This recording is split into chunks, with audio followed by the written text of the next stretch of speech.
Friday সবসময় অনেক বেশি স্পেশাল হয়, তবে এই ফ্রাইডে আপনাদের জন্য আরও অনেক বেশি স্পেশাল করতে যাচ্ছি আমি, কারণ আমার হাতে এই মুহূর্তে একটা স্পেশাল ডিভাইস রয়েছে, স্যামসাং গ্যালাক্সি জেড ফোল্ড 5। তার চাইতেও সুখবর হলো আজকের ভিডিওতে একজন লাকি উইনার একটা স্মার্টফোন পেতে যাচ্ছেন। আপনাদের জন্য একটা গিভঅ্যাওয়ে থাকবে। গিভঅ্যাওয়ে কেন? আপনারা কয়েকদিন আগেই দেখছেন যে আমরা এবছরে তিনটা অ্যাওয়ার্ড পেয়েছি। তো আপনারা অনেকেই বলছিলেন, ভাইয়া এত কিছু তো আমাদের জন্য পেলেন, আমাদের উদ্দেশ্যে কী করা যায়? তো আপনাদের উদ্দেশ্যে এই ব্যবস্থা, ইভেন খুব শীঘ্রই আমাদের 3 মিলিয়ন হতে যাচ্ছে। তো আপনাদের জন্য একটা গিভঅ্যাওয়ে না থাকলে কি হয়, সে কারণে আজকের গিভঅ্যাওয়েটা থাকবে। স্যামসাং জি ফোল্ড 5 নিয়ে এখন পর্যন্ত বাংলাদেশে মনে হয় তেমন কোনো ভিডিওই আসেনি। আর এই স্মার্টফোনটা যে একদম মাত্রই নতুন আসছে, কোম্পানি মাত্র লঞ্চ করছে এমন না, আরও 3 মাস আগে এটা অ্যানাউন্স হয়েছিল, বাট আপনারা বাংলায় কোনো ধরনের ভিডিও পাননি। তো আজকে ফাইনালি আপনারা এটার ব্যাপারে অনেক কিছু জানতে যাচ্ছেন। আমরা একদম ফুল ইনডিপতে যাব না, জাস্ট একটা ওভারভিউ থাকবে। তবে আপনাদের যদি পরবর্তীতে ভিডিও দেখার পরে মনে হয় এটা নিয়ে আরও ডিটেলে জানার প্রয়োজন আছে, তাহলে অবশ্যই কমেন্ট করে জানাবেন। আচ্ছা, এই স্মার্টফোনটি আমাদের কাছে পাঠিয়েছে কিন্তু পছন্দ সব আপনারা এই ধরনের ফ্ল্যাগশিপ ডিভাইসগুলো পেয়ে যাবেন, যেমন Samsung Galaxy S23 ultra, Samsung Z flip fold plus iPhone, সমস্ত ডিভাইসগুলো অ্যাভেলেবল রয়েছে। ডেসক্রিপশন চেক করে নেবেন, এটার দাম এবং পারচেস লিঙ্ক এভরিথিং দেওয়া আছে। চলুন চট করে এটাকে আনবক্সিং করে ফেলি। বাট এটা রেগুলার স্মার্টফোনের মতো অবশ্যই না, একটু বড় সড়ো বক্স। এই পাশে যে আপনারা বক্সটা দেখছেন না, এইটার ভিতরে মূলত কেবল রয়েছে, সিম একটা টুল রয়েছে, আর ইউজার ম্যানুয়াল গাইড। 5টা মনে হয় কি আগের থেকে একটু লাইটার হয়েছে, 4 থেকে একটু লাইটার, হ্যাঁ তেমনটাই লাগছে, একটু স্লিম লাগছে। ইভেন আমরা কিন্তু হিঞ্জ এরিয়াটা দেখছি এবার একদম মিশে গেছে, অলমোস্ট হালকা হালকা না, অলমোস্ট মিশেই গেছে আর কি। ফোল্ড অবস্থায় এর থিকনেস দাঁড়ায় 13.4 মিলিমিটার, আর যখন কিনা আপনি এটাকে আনফোল্ড করে ফেলবেন তখন দাঁড়ায় 6.1 মিলিমিটার, তখন বেশ স্লিম। তবে ভাই এই স্মার্টফোনের ওজন কিন্তু কম না, 253 গ্রাম ওজন। আমি তো S23 আলট্রা রেগুলার ব্যবহার করি, তো সেই হিসাবে এটাকে একটু আপাতত ভারীই মনে হচ্ছে। বডি ফ্রেম অ্যালুমিনিয়ামে তৈরি, আর এই ডিসপ্লেটার উপরে কিন্তু প্রোটেকশন রয়েছে কর্নিং গরিলা গ্লাস ভিক্টাস 2 এর। ভিতরের ডিসপ্লেটা অবশ্যই এটা ফ্লেক্সিবল ফোল্ডেবল ডিসপ্লে, তো ওটার উপরে তো ওই ধরনের প্রোটেকশন আপনারা পাবেন না, সেটাই স্বাভাবিক। প্রয়োজনীয় পোর্টস অ্যান্ড বাটন প্রায় সব কিছু থাকলেও 3.5 মিলিমিটার হেডফোন জ্যাক নেই। আর এটার ফিঙ্গারপ্রিন্ট স্ক্যানার কিন্তু সাইড মাউন্টেড, যা মোটামুটি না, একদমই ফাস্ট অ্যান্ড একুরেট, প্রত্যেকবার একুরেটলি কাজ করছে। ইন ডিসপ্লে ফিঙ্গারপ্রিন্ট স্ক্যানার এতে কিন্তু নেই। স্টেরিও স্পিকার রয়েছে, খুবই লাউড। এই ধরনের ফোনগুলোতে আসলে স্পিকারটা একটু ভালো হওয়া চাই অবশ্যই, কারণ আপনি বড় ডিসপ্লেতে অবশ্যই হয়তো ভিডিও দেখবেন, সেই ক্ষেত্রে সাউন্ডটা যদি ওরকম না হয় তাহলে তো জোস হবে না ব্যাপারটা। তো এটা লাউডনেস অনেক ভালো এবং স্টেরিও সেপারেশনও যথেষ্ট ভালো ছিল। ডিসপ্লে নিয়ে বলতে গেলে এই স্মার্টফোনে আসলে দুইটা ডিসপ্লে। তো আমরা যদি ফার্স্টে বড় সড়ো ডিসপ্লেটা, অর্থাৎ আনফোল্ড করলে পরে যে বড় ডিসপ্লেটা পেয়ে যাবো, সেটা নিয়ে বলতে চাই। এটার সাইজ হলো 6.7 ইঞ্চ, যা মূলত foldable dynamic AMOLED 2x panel. এটার রিফ্রেশ রেট 120 হার্টস এবং এটার pick brightness 1750 nits. Previous generation থেকে এখানে পিক ব্রাইটনেস একটু আমরা বেশি দেখছি, একটা মনে হয় 1300 সামথিং ছিল।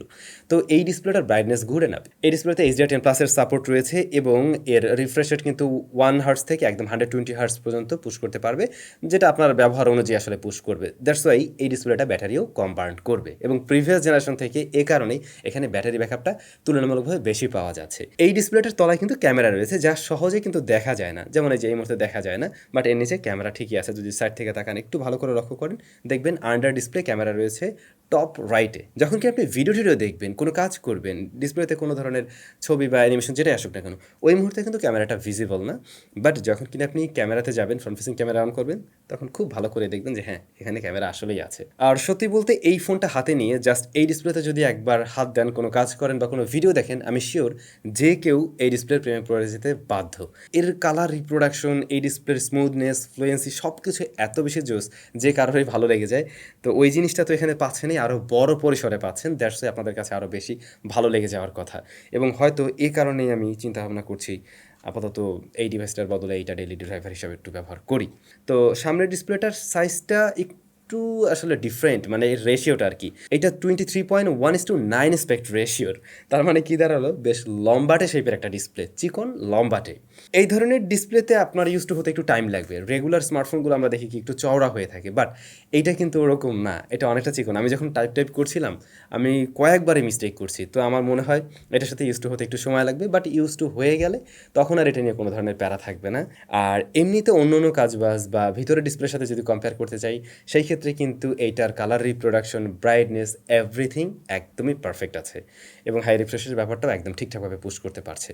স্যামসাং বলছে এটাকে 2 লক্ষ বার আপনি এইভাবে ফোল্ড আনফোল্ড করতে পারবেন। তো সেই ক্ষেত্রে দিনে যদি আপনি 200 বারও করেন, তাও তো 3 বছর 4 বছর আপনি ব্যবহার করতে পারছেন মোটামুটি 3-3.5 বছর, তো কম না।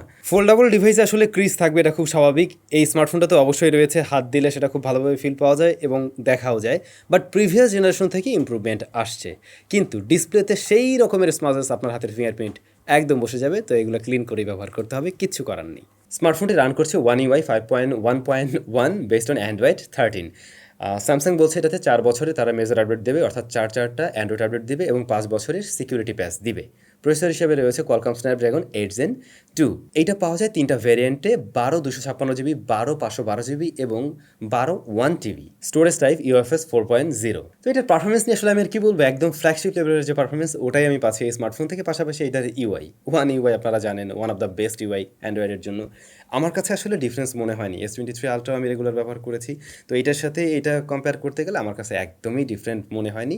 মানে আমি যেভাবে ব্যবহার করি কি ওইভাবে। ইভেন এই ফোনটা খুব বেশি হিট জেনারেটও করছিল না, তবে মজা পাচ্ছিলাম মাল্টিটাস্কিংয়ে। ইভেন যেহেতু বড় ডিসপ্লে এবং এই ধরনের ফোল্ডেবল ডিভাইসগুলোতে আপনারা জানেন যে একটা টাইম আসলে কয়েকটা অ্যাপ্লিকেশন নিয়েও কাজ করা যায়, অর্থাৎ আপনি মাল্টি উইন্ডোতে কাজ করতে পারবেন। তো ওই ধরনের কাজবাজ যারা করবেন তাদের জন্য কিন্তু এই ধরনের ফোনগুলো আসলে একটু বাড়তি সুবিধাই দেয়। ইভেন আমরা দেখছি যে এখানে শর্টকাট আপনি 8টা অ্যাপ্লিকেশন কিন্তু রাখতে পারছেন। আপনি একটা নিয়ে কাজ করছেন, আরেকটা চাইলে ওপেন করতে পারছেন এরকম। লাইক ধরুন আমি এই মুহূর্তে গ্যালারিতে রয়েছি, বাট আমি চাচ্ছি যে এখানে গুগল ক্রোমটা অন করতে। এই যে অ্যাট এ টাইম আমি 2টা জায়গায় কিন্তু কাজ করতে পারছি। বড় ডিসপ্লের সুবিধা হলো গেমিং টিম করে মজা পাওয়া যায়, সেই সাথে যদি প্রসেসরটাও ভালো হয়। তো এই স্মার্টফোনে অলরেডি আমরা দেখছি ভালো প্রসেসর রয়েছে, তো সব মিলে কন্ট্রোলিংও দারুণ হয়, দেখতেও ভালো লাগে। ইভেন এটার সাউন্ড কোয়ালিটিও ভালো, তো গেমিং রেজাল্টও বেশ ভালো পাওয়া যায়। বাট হয় কি, আমরা যখন কিনা অ্যাকশন মোমেন্টে খুব থাকি তখন কিন্তু মোবাইল ফোন একটু অ্যাগ্রেসিভলি ধরি, একটু নাড়াচাড়া করি। সেই ক্ষেত্রে এই ধরনের ফোল্ডেবল ডিভাইসগুলো অনেক সময় একটু এরকম বেন্ড হতে পারে, বাট আমার মনে হয় না এটা নিয়ে কোনো ধরনের সমস্যা হওয়ার পসিবিলিটি আছে। ক্যামেরা হিসাবে এই স্মার্টফোনের রিয়ারে 3টা শুটার রয়েছে। মেইন শুটার 50 মেগাপিক্সেলের, যেখানে ওআইএস রয়েছে। পরবর্তী শুটার 10 মেগাপিক্সেলের telephoto zoom lens, 3x optical zoom দেবে। তারপরে রয়েছে একটি 12 মেগাপিক্সেল আলট্রা ওয়াইড শুটার। এখন যে আপনারা যে ছবিগুলো দেখছেন এই স্মার্টফোন দিয়েই তোলা, কেমন লাগছে অবশ্যই কমেন্ট করে জানাবেন। আমার কমেন্ট যদি আমি বলি, S23 আলট্রার সাথে কম্পেয়ার করতে গেলে S23 আলট্রা কিছুটা এগিয়ে থাকবে, বাট এটাকে অবশ্যই আপনি মানে দূরে রাখতে পারবেন না। অবশ্যই 80-90 হাজার টাকার অনেক স্মার্টফোনের মতোই রেজাল্ট দিতে পারছে খুব সহজেই। আচ্ছা, আর ফ্রন্ট ফেসিং ক্যামেরা হিসেবে এর যে আন্ডার ডিসপ্লে ক্যামেরাটা বড় ডিসপ্লের নিচে, এটা 4 মেগাপিক্সেলের। এটা আমার মনে হয় আসলে ভিডিও কলিংয়ে বা মিটিং টিটিংয়ের জন্য একদম পারফেক্ট, ওই হিসাবে ঠিক আছে। বাট যদি ছবি তুলতে চান, সেলফি তুলতে চান, তাহলে কিন্তু এর যে ছোটো ডিসপ্লের নিচে ক্যামেরা, এইটা আমার মনে হয় পারফেক্ট। এটা 10 মেগাপিক্সেলের, এইটার ছবি আবার বেশ দারুণ। তবে আপনি এইভাবে চাইলেও ছবি তুলতে পারেন, অর্থাৎ এই ডিসপ্লেতে দেখে মেইন ক্যামেরায় সেলফি তুলতে পারেন, আলট্রা ওয়াইডেও সেলফি তুলতে পারেন, যেগুলো আরও বেটার আউটপুট দিতে পারবে ডেফিনেটলি। ভিডিও করা যায় এই স্মার্টফোনে সর্বোচ্চ 8K 30 FPS-এ। ভিডিও স্যাম্পল রইল, কেমন লাগছে মাস্ট কমেন্ট করে জানাবেন। এই স্মার্টফোনে 4400 mAh ব্যাটারি আছে। ব্যাটারি শুনে একটু ছোটো মনে হলেও সত্যি বলতে এই স্মার্টফোনটা আপনি একদিন ইজিলি চালাতে পারবেন। তাতে করে মাঝে মধ্যে যদি বড় ডিসপ্লে ব্যবহার করেন, ছোটো ডিসপ্লে ব্যবহার করেন, ছোটো ডিসপ্লে ব্যবহার করবেনই, সেক্ষেত্রে আপনি একদিন ইজিলি চালাতে পারবেন। প্রিভিয়াস জেনারেশন থেকে ব্যাটারিতে আপনারা ইমপ্রুভমেন্ট পাচ্ছেন। এখন সারাদিন যদি শুধু এই বড় ডিসপ্লে ব্যবহার করেন, তাহলে অবশ্যই দিন শেষ হওয়ার আগে আরেকবার চার্জ করা লাগবে আর কি, এটাই। তো এই ছিল মোটামুটি স্যামসাং গ্যালাক্সি Z Fold 5। কেমন লেগেছে নতুনত্ব অবশ্যই কমেন্ট করে জানাবেন। এই স্মার্টফোনটার কারেন্ট প্রাইস ভিডিও ডেসক্রিপশন থেকে একটু দেখে নেবেন। আর এটা নিয়ে বিস্তারিত একদম ইনডেপথে ভিডিও আসলে আপনারা চান কি না, সেক্ষেত্রে কমেন্ট করে জানাতে পারেন, তখন আমি এটা নিয়ে ইনডেপথ একটা ভিডিও দেওয়ার ট্রাই করব। অলরাইট, ভিডিও শুরুতে কি বলছিলাম, আপনাদের জন্য একটা গিভঅ্যাওয়ে রয়েছে। একজন লাকি উইনার এই স্মার্টফোনটা জিতে নিতে যাচ্ছেন খুব সহজেই। কীভাবে অংশগ্রহণ করবেন সেটা জানানোর আগে আপনাদেরকে আরও একটা ইন্টারেস্টিং তথ্য জানাতে চাই। আজকে আমাদের উইথ স্যাম চ্যানেলে একটা ভ্লগ দেওয়া হয়েছে। ভ্লগটা হলো গত 10 দিন, কয়েকদিন আগে যে আমি চায়না ঘুরে আসলাম, 10 দিন যে থাকলাম, ওইখানে কী কী করলাম সব কিছুই দেখতে পাবেন। আই হোপ অনেক বেশি এনজয় করবেন। বেশ বড়সড় একটা ভিডিও, অনেক কিছু আছে ওখানে দেখার। আমন্ত্রণ রইল, ভিডিওর ডেসক্রিপশনে আর কি লিঙ্কটা দেওয়া থাকবে। হ্যাঁ, গিভঅ্যাওয়েতে অংশগ্রহণ করার নিয়ম একদম সহজ। জাস্ট এই ভিডিওতে একটা কমেন্ট করুন। ভিডিও ভালো লাগলে লাইক করতে পারেন অথবা ডিসলাইক করতে পারেন। আর যারা আমাদের চ্যানেলটি সাবস্ক্রাইব করেননি, রিকোয়েস্ট থাকবে সাবস্ক্রাইব করার জন্য, এবং আরেকটা রিকোয়েস্ট, আমাদের ইনস্টাগ্রাম আইডিটা ফলো করার জন্য। যারা ইনস্টাগ্রাম চালাচ্ছেন, ডেসক্রিপশনে লিঙ্ক দিয়ে দিলাম।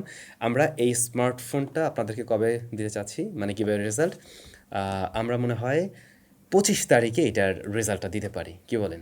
এ মাসের 25 তারিখ, নভেম্বরের 25 তারিখে এটার রেজাল্ট আপনারা পেতে যাচ্ছেন।